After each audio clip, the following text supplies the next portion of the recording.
Jeff Vanderstelt wrote this, and I feel like this was really helpful. He said, if your primary reason for waiting to engage in sexual intimacy is your own satisfaction, you undermine the purpose for sexual intimacy. The purpose is not the fulfillment of your selfish desires.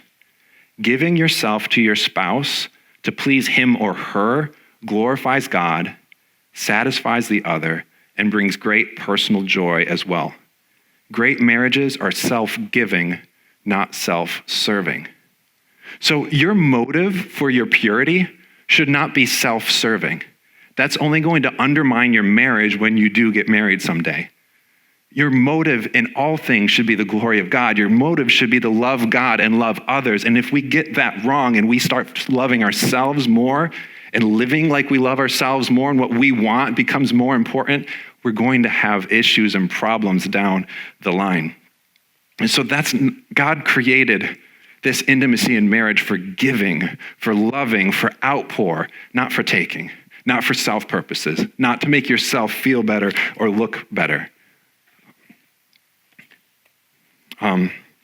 Okay, so I think we handled that one before marriage, but then what about after marriage? If it's bad before marriage, is it bad after marriage? And so we see this in verse 3 through 5. This is what Paul says. The husband should fulfill his wife's sexual needs, and the wife should fulfill her husband's needs. The wife gives authority over her body to her husband, and the husband gives authority over his body to his wife. Do not deprive each other of sexual relations unless you both agree to refrain from sexual intimacy for a limited time, so you can give yourselves more completely to prayer. Afterward, you should come together again so that Satan won't be able to tempt you because of your lack of self-control. So it's that glue that holds the marriage together. In a marriage, it's not only good, it's commanded here. It's saying that you should pursue this. This is what's going to help keep you together. And this is where it says Satan will attack. Satan knows that sex is this glue, this intimacy is this glue, and so he knows that before you're married, he'll try to get you to be tempted to get involved so that he can rip you apart when that relationship fails. He can pull you to pieces because you've given into being glued to someone you really weren't committed to for life. But within a marriage, when you are committed to that person for life, this is the glue that keeps you together. This is the glue that helps your marriage stay strong. And so I know that some of you really struggle in this area because marriage isn't easy. Satan knows that he's doing everything he can to keep you from one another, to keep you away from each other. I've dealt with this throughout my 13 years of marriage. You find that whenever there's a problem outside of the bedroom, it shows up inside of the bedroom. And so you actually have to address the issues in your relationship. You need to get help. You need to talk. You need to deal with them.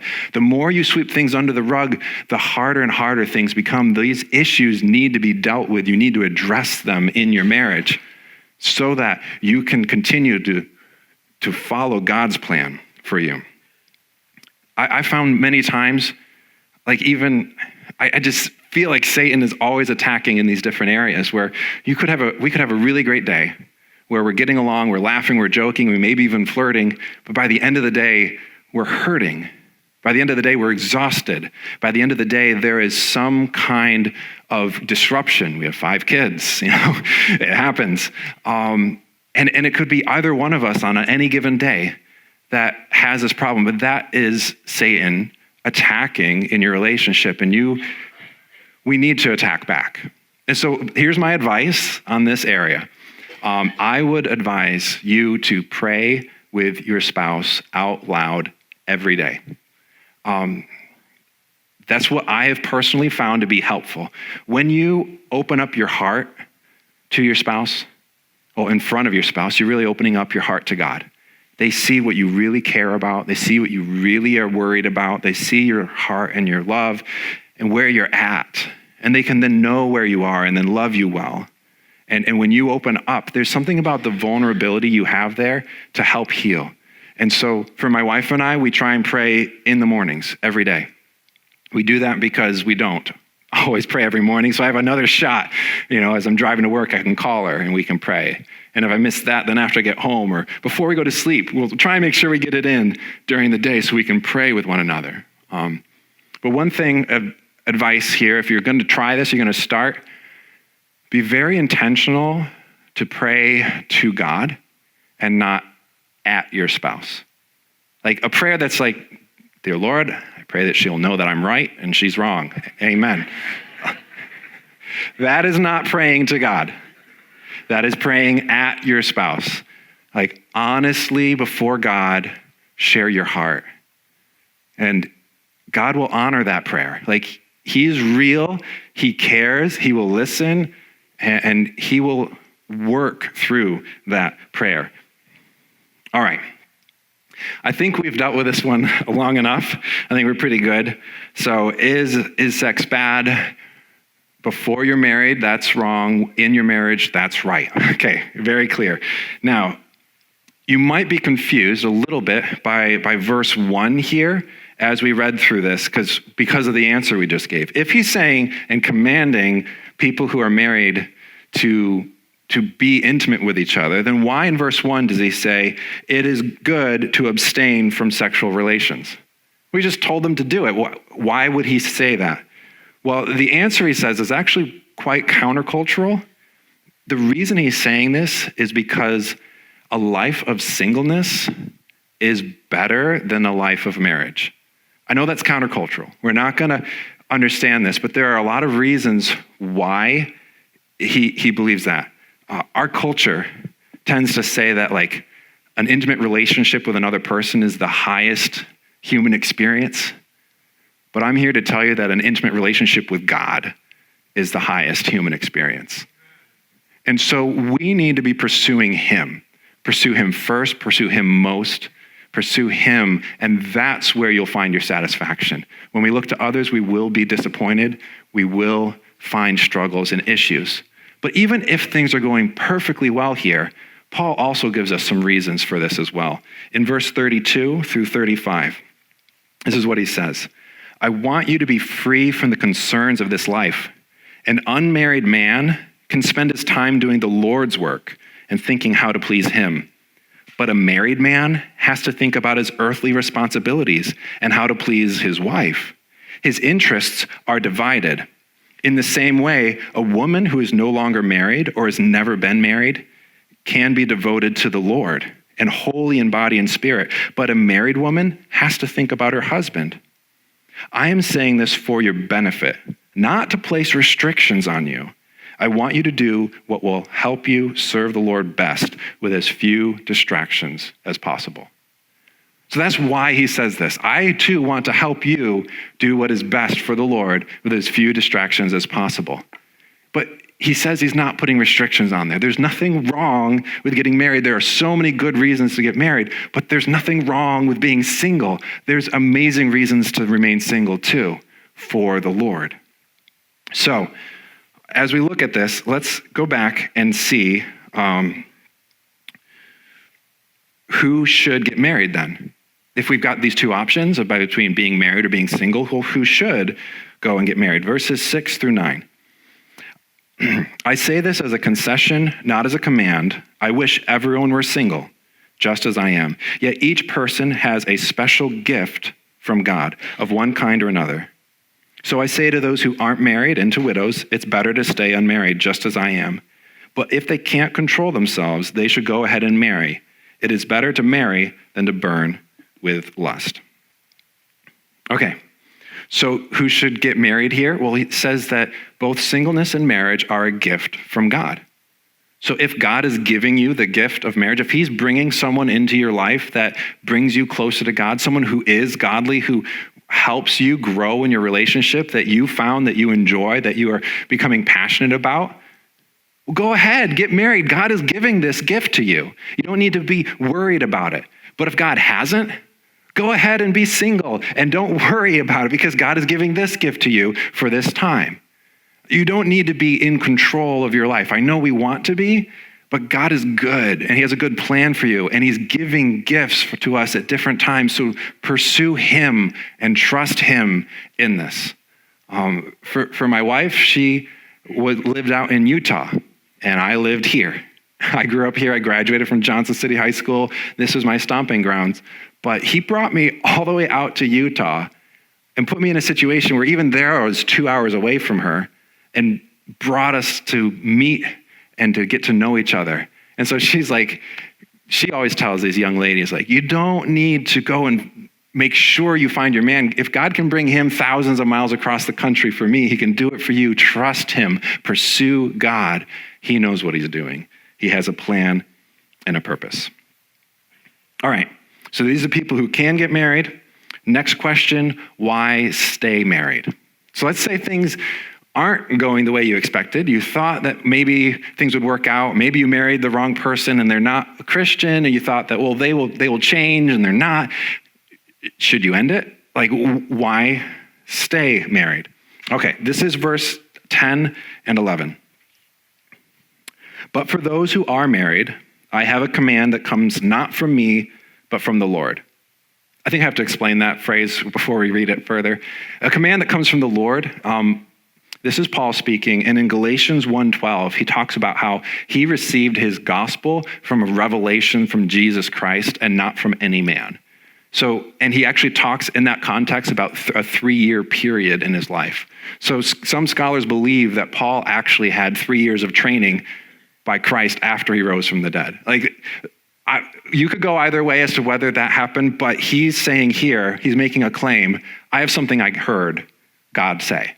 Whether he heard it in the word or Jesus told him through revelation, he's saying, this is something God told me. So now, that's the context here for that phrase. And let's keep reading. I have a command that comes not from me, but from the Lord. A wife must not leave her husband. But if she does leave him, let her remain single, or else be reconciled to him. And the husband must not leave his wife. This is difficult, but this is the same thing that Jesus was saying in Matthew 19. Matthew 19, we're on the topic now of kind of divorce or remarriage even, but he says, Matthew 19, 5 and 6, this explains why a man leaves his father and mother and is joined to his wife, and the two are united into one. That's our Genesis 2 bedrock statement on marriage. And so Jesus now makes a comment on that. Jesus says, since they are no longer two, but one, let no one split apart what God has joined together. So Jesus is saying this is meant to be permanent. This is meant for life. This is what it's supposed to be. Paul is going even a step further and saying, and if you do leave your spouse, stay single or be reconciled. This is, once again, countercultural. This is difficult. This is hard to go through. But Paul doesn't just leave it there. He gives reasons for it. So let's keep reading verses 12 and following.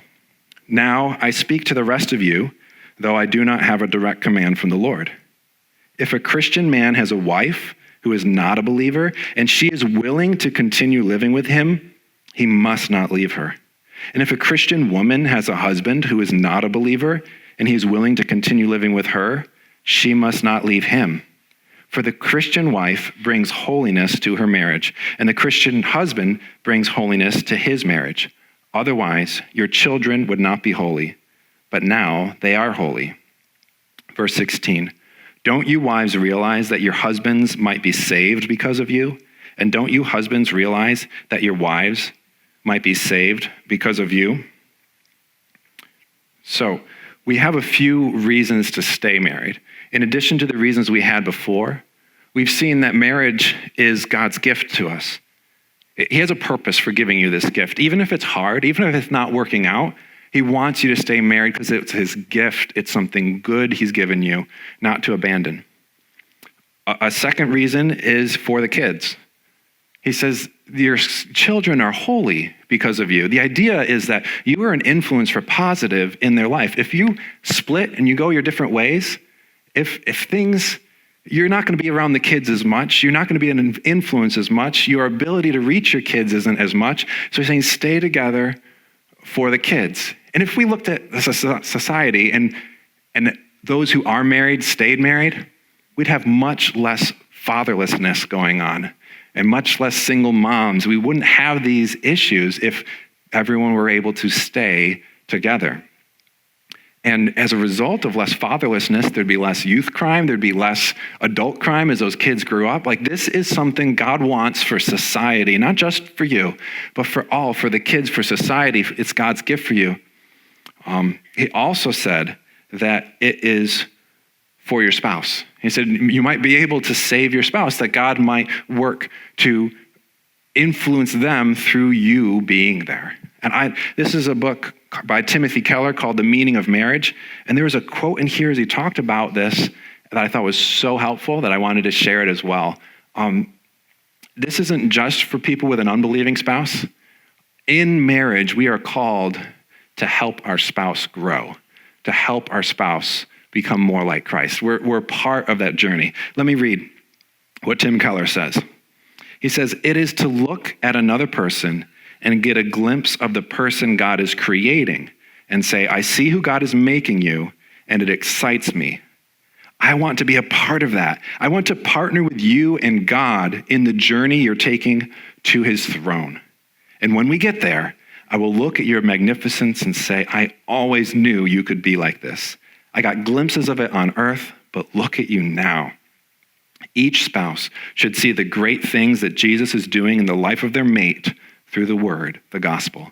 Each spouse should give him or herself to be a vehicle for that work and envision the day that you will stand together before God, seeing each other presented in spotless beauty and glory. So while we're journeying together on this earth, he's given us a unique glimpse into your spouse. You're the only one who can see what's really going on in their heart and in their life.